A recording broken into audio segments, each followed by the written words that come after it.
Two friends meet up to drink some beers and talk about past times. Not yesterday, but long ago, it's scandals, wars and crimes. From Stalin's reign to prohibition, Tudors, Pompey, Bush and NASA's mission, Edison's spoke, Genghis Khan's rise to victory. Forget your old teacher, it's time for pint-sized history.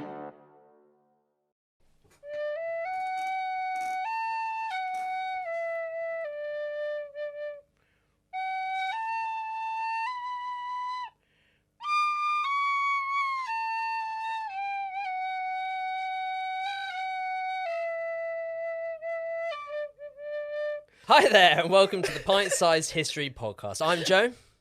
And I'm Zach. That's the that guy. And I'm drunk. Hi, drunk. And we're here today to talk about the history of London with Troy. Troy, we've had a good time so far learning about some of the things happening in earlier London. Now, I get the impression that we're going to be talking about things that are later on in the, the last few hundred years, I imagine. Am I right in thinking that? Well, we're going to jump through time. A lot of it goes further back than the stuff we've already talked about, okay. Just because this is the list of what I find interesting. Oh, it's a top 10 of Troy's most interesting things. All right. Well, so let's do it. It's not in time. But before we start that, let's just give a shout out to our nice sponsors, Crate Brewery. Joe, what do you love about Crate? Well, I think they're a really tasty beer, and more importantly, they are economic. Economic? What does that mean? What's the word? Economically something. Sustainably produced. Don't come to me. I like these beers. They're all right. Go to the website. Go get a beer of any sort. I'd prefer hazy probably, and type in and check out Pint-Sized 15. That's PINTSIZED 15. Troy, let's have a recap. So far, we've talked about a few different subjects about London. What were the main points? So on my list, we started at Roman London, at number 10. Londinium, correct. Number 9 was the Black Death, the bubonic plague. The 1348 and the 1665. Correct. Bring out your dead. Number 8 was the Great Fire of London. Yep. Number 7, the Golden Hind, Sir Francis Drake's pirate ship. Yep. Still Fantastic in dock in Borough Market. You need to see Replica. that. Genuine pirate ship. Replica. Number 6 was the Prospect of Whitby, London's oldest riverside pub, very haunted. Lots of people died there. Should go there. Now we're on to the good stuff. Here we go. Oh, so the that good was, stuff. that was the bad Yeah, stuff. part one sucked. Right. So all of that stuff I find generally interesting. Like the research and all that, you always find new stories. Absolutely. Whenever you read about any of those. Yeah. Now we're getting into the stuff that I find particularly bonkers, crazy, and funny and interesting. So a lot of the stuff that we're going to talk about now, not many people would know about, whereas lots of people know about the Fire of London, the bubonic plague. So now we're getting into the nitty gritty. So at number 5, Jack Ketch. Well, I think by birth his name was John Ketch, but for some reason through time he's been known as Jack Ketch. He was King Charles II's executioner and hangman. Hangman by trade, so hanging people left, right and centre all day, every day. Executioner. But when As you it should came, in those times. right, It was very normalised. Such a niche market. I don't know if it's just an English thing or maybe it's worldwide, but the reason executioners of Christian faith had to wear the mask was because if they had their face on, then it would exempt them. Because to kill is a Christian sin. Am I right? Am I right in thinking that? Most probably. I mean, it makes sense to me. Amateur story. However, right, so this picture of Jack Ketch, like the traditional executioner, looks really big, muscly. It looks pretty fucking swole. Right, yeah, exactly. So good, swinging axes all day. Quite But this is aroused, where I it gets can't lie. interesting. So he was a hangman by trade, so he'd hang people every day, day in, day out. Would they just kick the wooden stump, or would they physically hoist the people? That is a good question. There were trap doors. They were levers. The trap door would open. Yeah. You'd go through them. I think that might have been later. I think medieval times it was that you stand on a barrel, kick the barrel away on the stall. Sometimes, so the idea of hanging is that you drop and you snap your neck. Yeah. A sudden drop and a sharp stop. So I think that breaks your neck. Whereas sometimes they used to hang you with a long rope, which is they'd Keep you string breathing. you up, string it over the branch of a tree and hoist you, and then that wouldn't break your neck. So you would literally You would just suffocate. your eyes would pop out, your tongue would swell. That's gnarly as. So the reason that I find Jack Ketch so interesting Pretty brutal way to go, isn't it? Hanging. is because It's up there. it's horrible. What do you think of the top 5 ways to die? Worst 5. Blood eagle. You know the one. You know the one where you get stretched. Oh, the rack. The rack. The rack. That's up there, right? The rack. That for a split second, that would Stoned? probably cure my sciatica. Oh, I've got also one. sciatica. I've got another one actually. Famous from Game of Thrones.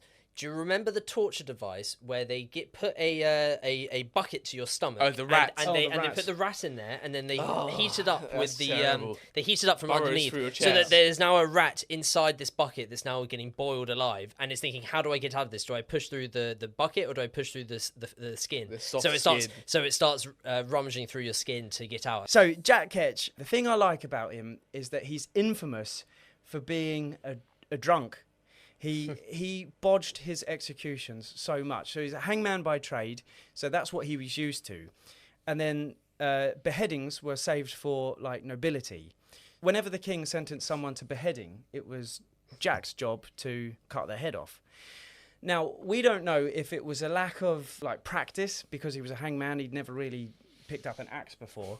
Plus he was famous for being drunk all the time. He was a bit of an alcoholic. If your Beheadings. job as a hangman, you're going to be a bit of an alky. Like, Well, let's be you've got to honest. deal with it somehow, right? It's So- true. Yeah, that is a good point. I think any executioner, it's not Into the easy. drink. You've got to be able to deal with it in some capacity. It's a lonely life. I Right. think So what we were saying about the masks, you were saying about the Yes. Christian masks. I don't think. Well, I mean, I could be completely wrong here, and if anyone can prove me wrong, write into me because I'd be interested to know. But I don't think. And us. I don't think Jack Ketch wore a mask because all of the drawings and paintings you see of him in when you do your research, he's got his face out. So unlike other executioners, I think everybody knew who he was. Ah, okay, that's interesting. So there's, I think he went to, before he was an executioner, he went to jail. So when he was in his early life, he went to prison. And that prison later became known as Jack Ketch's kitchen because they used to, when people were hung, drawn and quartered, they used to boil their entrails and stuff Yeah. in that prison. Yeah. So that became Jack Ketch's kitchen. As in, he'd eat them. No, I don't think so. That's not come up yet. But I wouldn't be surprised because people are... Is it going to come up? People are weird. Yeah. Yeah. And also where he lived was known as Jack Ketch's Warren. So I think people knew who So he he was like infamous. infamous for being a drunk. And right, this is where it gets juicy. When he beheaded the Duke of Monmouth after the Monmouth Rebellion, it took him 5 chops of the axe to get the Duke's head off. Ooh. So whenever we think of executions, we Do you think... reckon it was like we'll get this guy because he's terrible at the job Ah. and they will suffer? You're onto something. Ooh. So it was proven after the Duke of Monmouth's execution, the Duke of Monmouth paid him on the scaffold. He paid him, I think it was something like £6 or 6 guineas, whatever it was at the time. Basically said, don't butcher me like you've done with the other guys because I've seen your work and it's pants. So he paid him extra money to basically say, please do a good job. Take my head off in one swipe. So the Duke of Monmouth, he's got his head on the chopping block. Jack, who's been paid this extra money to do a good job, takes no notice of it. The first swing that comes down hits him on the back of the shoulder. Oh, fuck. To the point where the Duke of Monmouth gets up, bleeding, like nearly headless Nick from Harry Potter, and he gets up to say, strike me true, you blithering idiot, you brigand. And then he puts his head back on the on the So chopping block. ballsy. That's Like, that sick. is... Yeah, right. So That you're- is so cool. imagine Wow. being beheaded in front of a crowd of thousands, public execution. The executioner's bodged it. He's got you in the shoulder. So imagine the pain, and you've got the bollocks, the cojones, to stand up in front of him and be like, "Strike me true." Yeah. Like do your job. Yes. And then you put your head You've back had on. one job, bloody do it, man. Yeah, right. And then the next swipe took the top of his head off, and it got so messy that by the end of it, Jack had to pull out basically a butcher's saw, like a butcher's knife, to man. finish the job. So it got messy. And this is where it gets quite, like, gnarly. So the thousands of people watching... That's so grim. Sorry, like that. I'm Yeah, that's really, really like, horrible. that really is- grim. That's a that big is- one. The people watching it, they were just outrageous, right? No one should be treated like that. So they were about to, as a riot, they were about to attack him. Jack got escorted away by the royal guards, so he made it out safe. But he was forced to write a letter of apology. Now, this is the thing. So he's bodged his job, Yeah. just pissed everyone off. He's forced to write an apology. And do you know what he put in the apology? He blamed it on the Duke of Monmouth for not dying properly. He said, I apologise, but... That's such a double down. what did he What a say? great move. He's not wrong though. Should have died quicker. He said... It's not on me, brother. Yeah. All right, guys. So what we're about to show is a playful execution and completely theatrical version of the execution of the Duke of Monmouth. So, what is considered a good execution is that the executioner would have lined up like this. He would have reached up nice and high, and then chopped down with all his might, and the head would have plopped off in one blow. That would have been considered a good job. But our guy Jack, he absolutely ballsed up, right?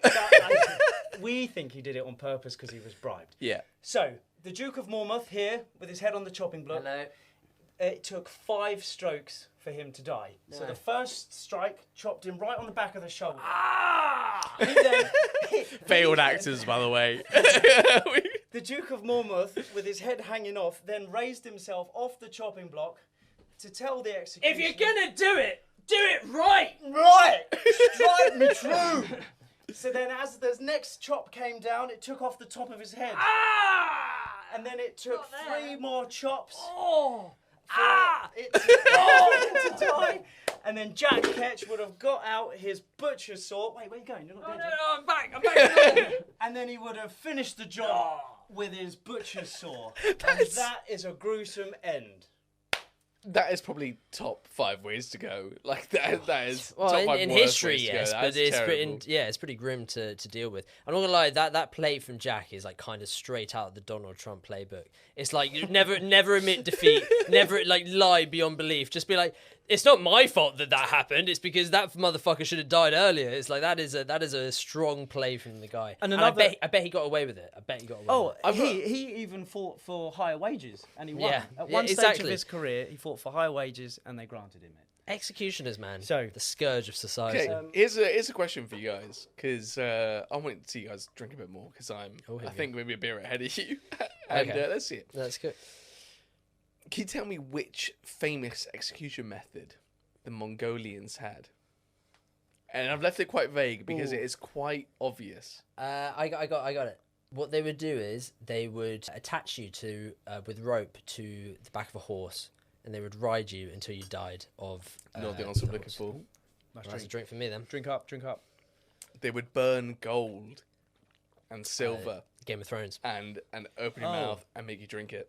Make you drink. Oh, right. They wouldn't make you drink it. They would just pour it in your throat. Yeah. Pour it over your head. Man, everyone that's a history nut is a Game of Thrones fan, man. Yeah, That's man. just how it works. Cheers to all those Yes. poor buggers that died at the hands of Jack Ketch. Cheers to all the Cheers. buggers on hands, Jack Ketch. Cheers. Number 4 on my list. I love martial arts. I've done martial arts since I was 9 years old. Oh, what form? Kung Fu. Tiger crane Kung Fu. combination. Power of the tiger. Gracefulness of the crane. Is such a deadly concoction. I did Goju Ryu karate. Goju Ryu. Oh, let's have a fight Which right now. Goju Ryu There's means enough space Goju here. Ryu it translates as like hard soft style. Oh, same with like Tiger Crane. Power and gracefulness. Very similar. Those pesky Japanese. Excuse Sorry, me. Why no, are you sorry. getting Sorry, national with it, man? sorry, You can't sorry. say- You can't say that. It's okay. He's Japanese. Japanese and Jewish. Yeah. Oh, konnichiwa. Shalom. Welcome to the world of Bartitsu. Bartitsu. Bartitsu. Here we Bartitsu, go. Never heard of that. So, Shaftesbury Avenue, London's famous Shaftesbury Yes. Avenue, Classic. was the home of London's first mixed martial arts club. Oh, So, what year is this? 1898. Ooh, quite recent. Quite fairly recent, but before the war. Yeah. So, yeah, we're History is divided. we're in that. Before and after Yeah, the we've First got World War. Victorians and we've got war. We're in the middle. Yeah. So, Edward William Barton Wright. I can only Lovely imagine. name, by the way. Oh, it's a good one, isn't it? It sticks with you. I think he must have been quite wealthy, or his parents were. So he was born in England. He was a Londoner.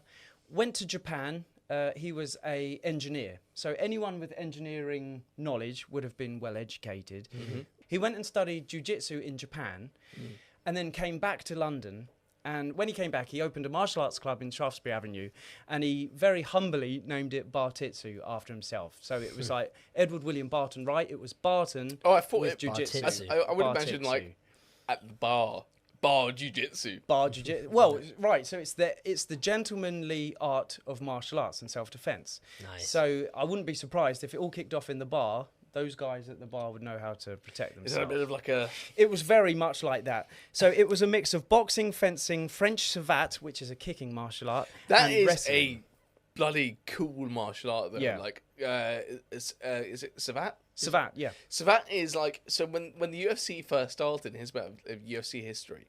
The like first event was like loads of different disciplines. So it was like American wrestling, Japanese jiu-jitsu, Brazilian jiu-jitsu, and savate. And like the final it was like a heat with like loads of different nations, different martial disciplines. And the final was Brazilian jiu-jitsu versus savate. And savate, before it met jiu-jitsu, had dominated everyone. Like it was an unbelievable style, like incredible kicks, boxing. But then when it met Brazilian jiu-jitsu, it just could not keep up. Like, Interesting. because the Brazilian jiu-jitsu guy, which was Roger Gracie. It was like one of the Gracie brothers who were like this really well-esteemed and well-renowned Brazilian jiu-jitsu family from Brazil. And they had this, and like no one could like envisage what they were doing on the ground, because no one had ever fought properly on the ground before. Yeah. It was like, what is this? You're putting my arm in an arm bar behind my back. Like, what the hell is this? I've never seen anything like it. So he would just literally pull his opponents to the ground and then just like put them in submission and like break their arms or choke them out. They're like, what the fuck? And there's only now in the modern day, after we've seen that for about 20 years or something, they were able to develop defenses and counters to that. I think they say 90% of all street fights end up on the floor. Yeah. So, and the vast majority of street fights only last 6 seconds. There we go. Outside a kebab shop. Yeah. Yeah, because I want to eat my kebab. So I want to knock a guy out and chow down. I love this guy so much. Not only did he create a whole style of martial arts that had never been done before. So boxing had been done before, fencing had been done before, wrestling had been done before, savate had been done before. But this guy was the first of his time in this era, which is 1898, to put all of that stuff together. So, you know, like the duels, like I challenge you to a duel, pistols by dawn. You throw a glove at them. And fencing, right? Fencing, a lot of the time, if you had a fencing duel, it wouldn't be to the death, it would be to first blood. So whoever bleeds first loses. This guy brought all of that together to create a self-defense method which got so popular that Sherlock Holmes is even said to have studied baritsu, which we think is because Sir Arthur Conan Doyle, for all the people out there, we think he spelt it wrong. So 100% that he was inspired by baritsu, and he gave that style of martial arts to Sherlock Holmes. It's said that Sherlock defeated Moriarty by using the art of baritsu. Baritsu. And we don't know if that's because he purely just spelt it wrong or he wanted to put a twist on it and give it his own thing. I like baritsu purely because it's his name. Barty, Yeah, that's jiu-jitsu. it. Yeah, I'm a baritsu fan, personally. Baritsu. Okay, good for you. So not only Thanks, did it got so popular that not only did it inspire Sherlock Holmes, but Edward William Barton Wright even taught the suffragettes. Wow, okay, really? He That's taught cool. the suffragettes self-defense in the wake of the Jack the Ripper, which we're going to come to later. Spoiler alert. No way. Doing a history of London, there'll be Jack the Jack the Ripper. Ripper's coming back, baby. Oh, you wait for it. Years and years later, but women feared for their after the wake of Jack the Ripper. Women lived in fear. Yeah. So As you would. Edward William Barton Wright took it upon himself to teach the suffragettes a form of martial arts. That's class. I love that. And on top of that, so this is why I love this guy so much. He was a martial artist doing good for everybody out there, trying to pass on his knowledge of self-defense. That's like the ethos of martial arts, though, isn't it? to spread knowledge and do good. Yeah. But on top of that, he was an absolutely balmy inventor. So he would tinker with electrohydrotherapy. He was one of the first people to introduce and make this. He would mix electric with water, which we all know is Bad. pretty dodgy. And he'd sit back there. it. I mean, like, fair play to him. He was just trying to find ways to recover quicker so he could fight more. And if you look at pictures of him online and in books, he's always sitting in these kind of mad contraptions, like Wow. with his It's like a feet and his Leonardo legs. da Vinci of the English Massively. age. Yeah, Yeah. massively. You know, ahead of his time, a prophet, Yeah. a A martial Prophet? artist. Is that what Leonardo da Vinci was? Well, just in the sense of like, you know, being able to figure out things way before other people were able to. There's always been those people, right? Like, Yeah, like but this is. every person that's famous for. But like, this guy's cool. This guy. This He's guy's not, he's cool. not fucking boring Socrates. Yeah, exactly. He's it's like fighting. he's not a philosopher. Shit. He's like someone that, like, you know, does. He's this cool electrocuting stuff. himself and like Yeah. fighting people. When He's he's like, drunk. oh, electricity. I'm gonna have some of Yeah, that. I'm having that. That looks really good. That is Give him a really- superpower. So the unfortunate thing about this is that his life, it went so up and down. So studying in Japan, probably had a great time. Came to London, sushi, all of that. Came to London, taught suffragettes, taught people. Bartitsu was really popular. And then he died a pauper in Kingston, actually, Kingston upon Thames.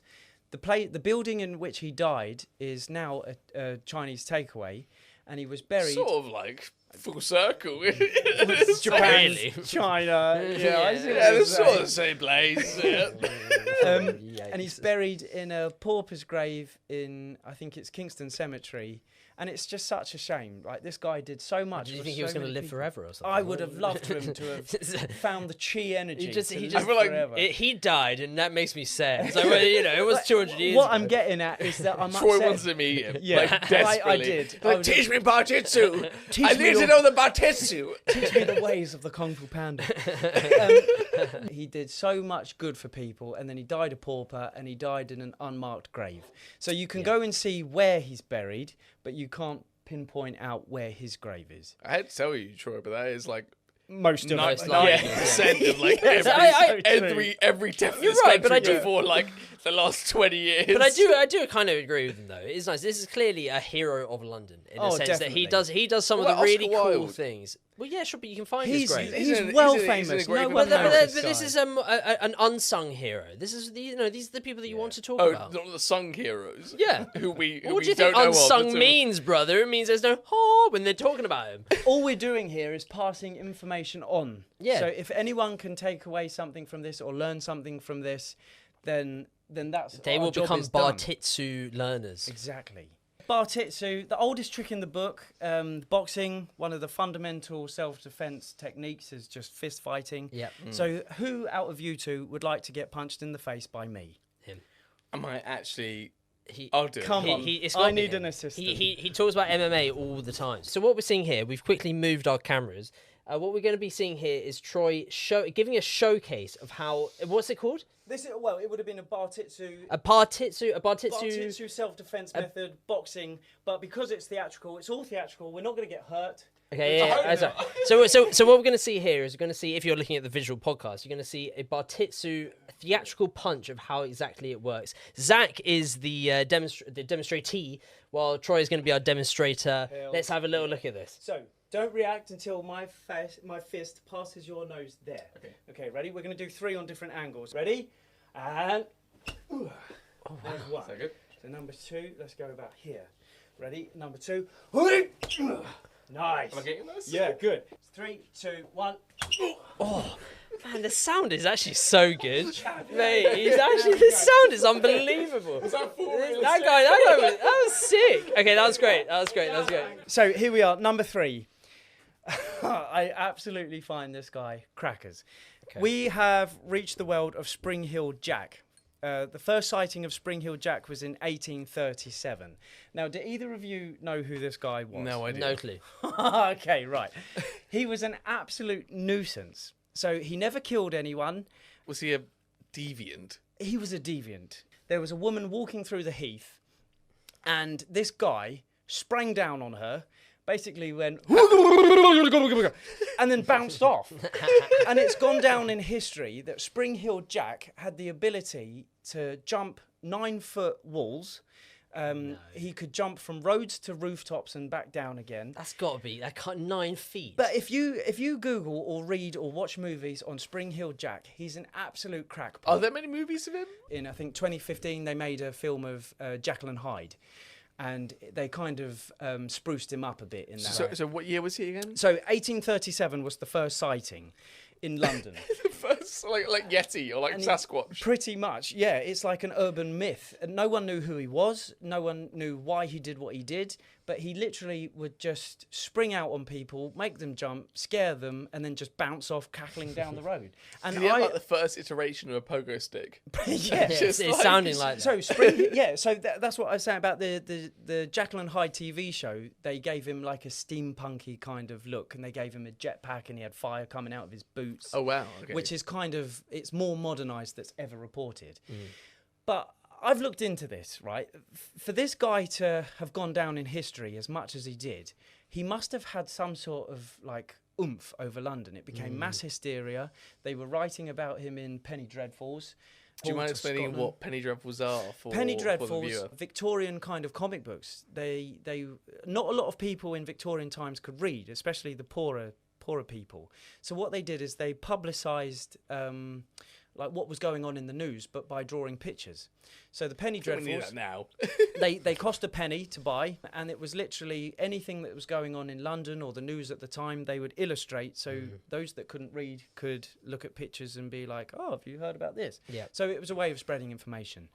Spring Hill Jack, the idea of an absolutely camp guy bouncing around London is just so fun. Is it the earliest iteration of RuPaul's Drag Race? Yeah. And the costumes that he wore, I would not be surprised, because Slay Queen. all the pictures you see of Spring Hill Jack, he's always in these like zesty, flamboyant positions. Oh, yeah, if you're looking at the visual podcast, you can see like, a picture look of at him. You can kind of see it. So the reports of him, they said that he was a demonic-looking guy with horns, and some reports say that he could breathe fire. The only way I can think of this guy being a true person is if he was a circus performer that could like basically parkour his way around London. The mask with the horns and the demonic looking thing, you know, like Oni masks, like Japanese Oni masks, like samurai The masks. horns. Yeah, so I think some sort of version of that, because you know you can get the half ones where your own mouth is out but the top half is covered. So if he was to be breathing fire, he would need paraffin in his mouth.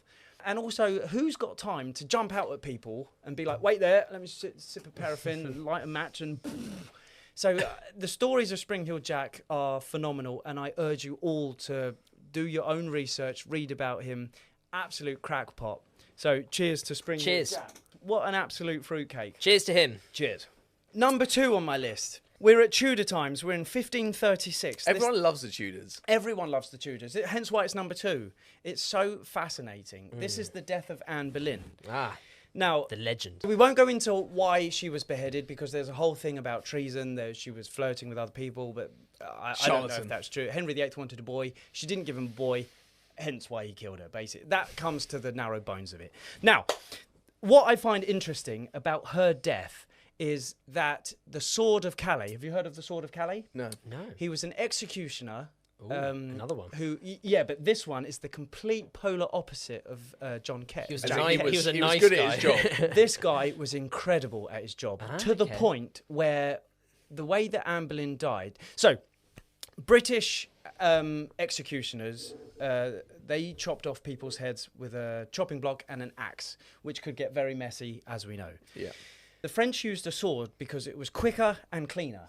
So there was Like the less Japanese mess. samurais. pretty much. Yeah. So the Sword of Calais was an executioner that got world renowned for being so good at his job. Henry VIII brought him over from Calais Wow, I didn't know that. to execute Anne Boleyn.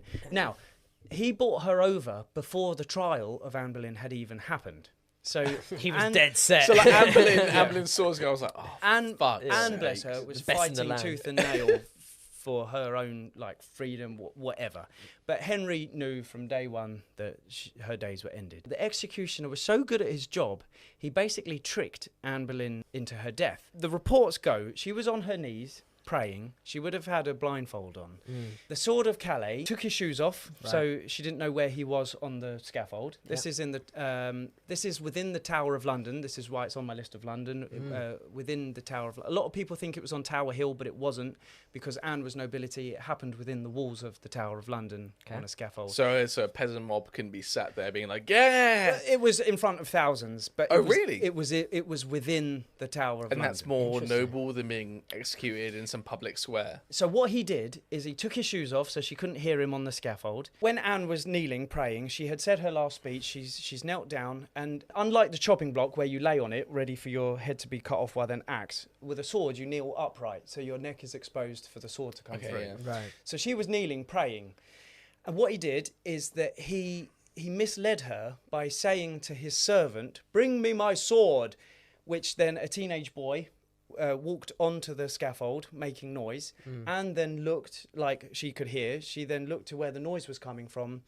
The Sword of Calais pulled his sword out from a bale of hay, so it's completely hidden. And then when her face looked towards the servant coming, he swiped her head. Wow. That's a pretty Well played. nice way to go. Well played. I think it was. I think that's what Henry wanted. It was merciful.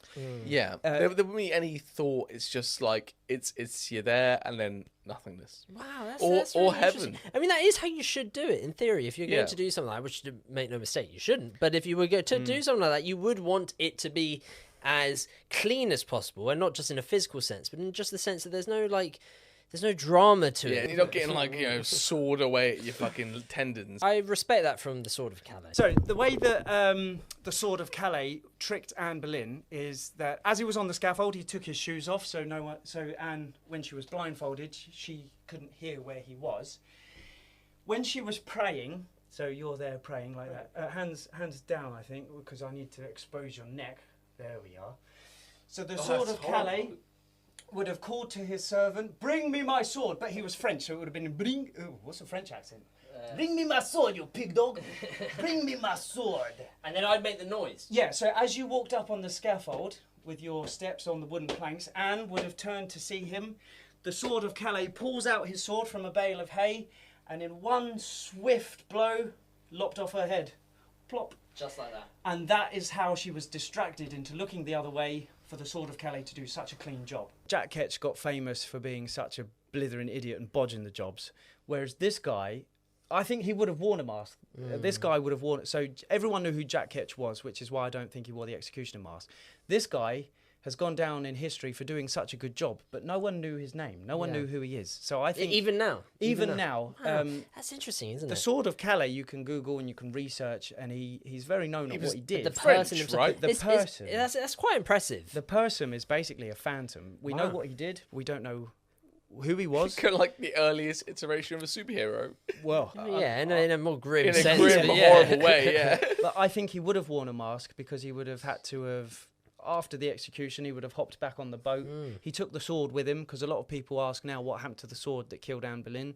It was his work tool. He would have taken it with him. So was that his most famous execution? I believe so. There could be more, but it was the way that he deflected and basically concentration. That made him iconic in that sense. Exactly. Well, cheers to Anne Boleyn. Cheers to Anne Boleyn. All those And- that and died also- at hand. And also, I think we really him. should cheers to Anne Boleyn. Like an actual cheers? Are you cheersing? What's going on here? We can actually do it. cheers. Yeah. We're reaching across right now. Here we go. Yeah, I cheers. do think the Wives of Henry VIII is one of the more sad stories and shameful stories of English history. For sure. So number Here we one go. on my list, we've come to the Autumn of Terror, 1888. Yes. Now I love easy dates to remember. The Great Fire of London, 1666. Jack the Ripper murders, 1888. It wouldn't be the history of London without mentioning Jack the Ripper. Which we definitely haven't covered on this podcast. Yeah, true. Sorry, Well, yeah, guys. let's see how we do. we might know this. We're covering old ground. Let's do But it. I have an unhealthy obsession with Jack the Ripper. I've dived so deep into the suspects, into the history, the poor women that died by his hand. Was You it, must- was it the Polish guy? Well, so, right. Oh, here we go. Oh, you've opened Kaminsky or something, I You've can't remember his opened a name. can of worms. We don't have here. time for it, but let's go. Lipski. For those that are rusty on the 1888 murders, the Autumn of Terror. In Whitechapel. In Whitechapel, thank you. There is actually a Whitechapel in Whitechapel, hence its name. Didn't say that on He the didn't chat. say that. No, he didn't. I'm No, such that's a fucking amateur, man. Big miss. So the suspects of Jack the Ripper vary from people in poor status up till nobility. Right.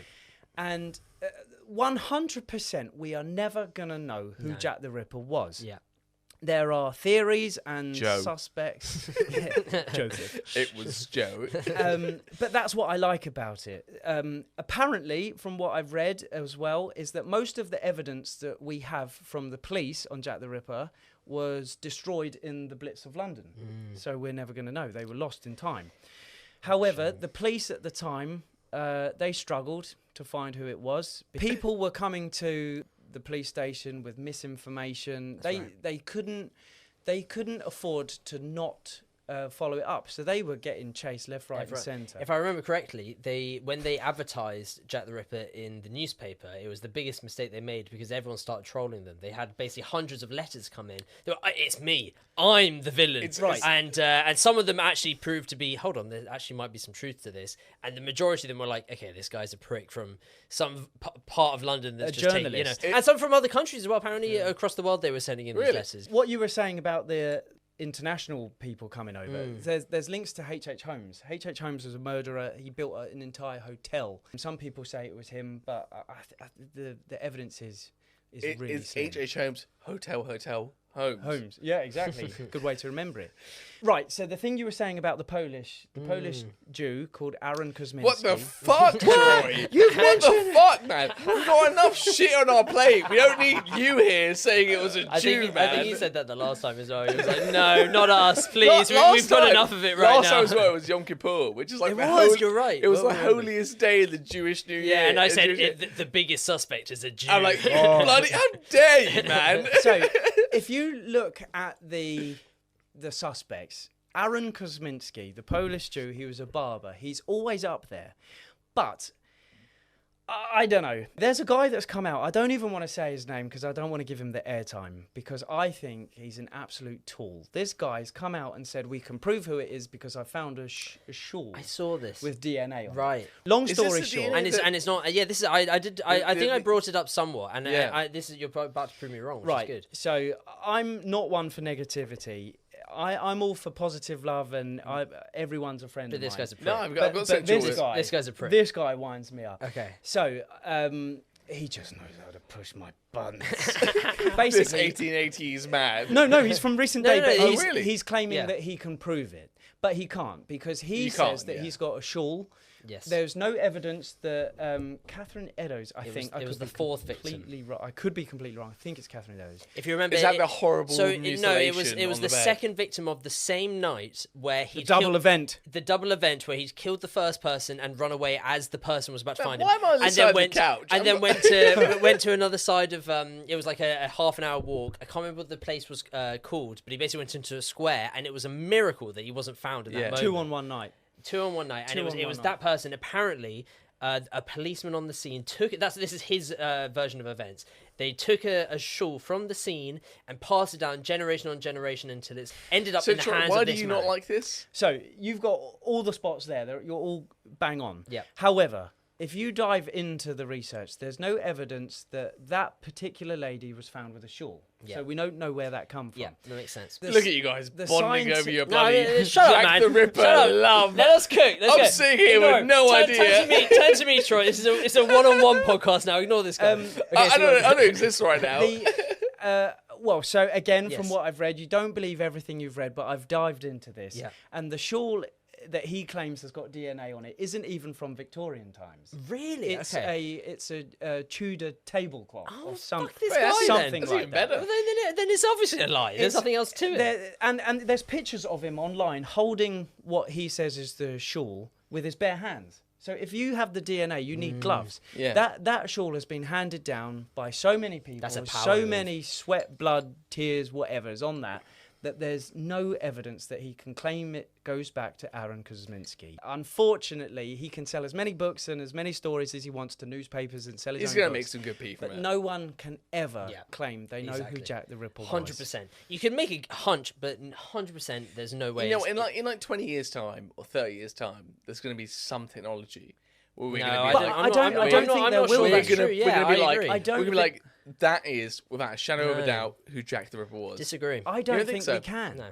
I think technology will evolve so heavily in the next 20 years because of AI And this is getting a bit It will, like, crazy. of course, but the point we're making is that there's not enough evidence from that time. Yeah, but to you be give able like to take some it. loose bit of information, and AI will be like, "It's them." But there's not enough clear I know, and stuff I from agree that with, time. I agree with you.